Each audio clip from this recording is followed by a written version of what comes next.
The cosmetic palettes of Middle to late pre-dynastic Egypt are archaeological artifacts, originally used to grind and apply ingredients for facial or body cosmetics. The decorative palettes of the late 4th millennium BCE appear to have lost this function and became commemorative, ornamental, and possibly ceremonial. They were made almost exclusively out of siltstone with a few exceptions. The siltstone originated from quarries in the Wadi Hammamat. Many of the palettes were found at Hierakonpolis, a center of power in pre-dynastic Upper Egypt. After the unification of the country, the palettes ceased to be included in tomb assemblages. Notable palettes. Notable decorative palettes are the Nama palette, thought by some to depict the unification of Upper and Lower Egypt under the pharaoh Nama, Egyptian Museum, Cairo. Libyan palette, Egyptian Museum, Cairo.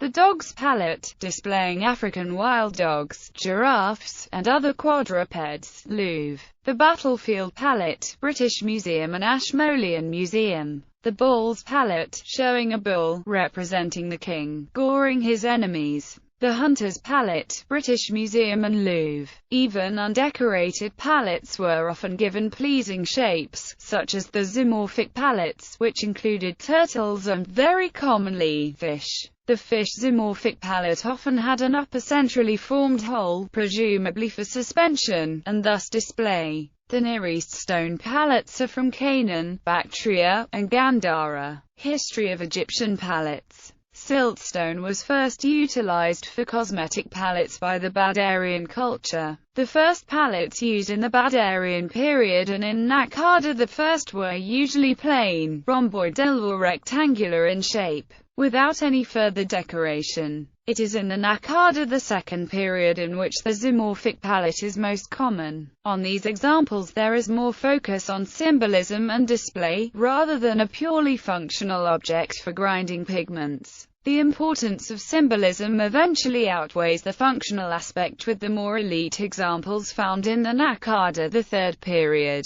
But there is also a reversion to non-zoomorphic designs among non-elite individuals.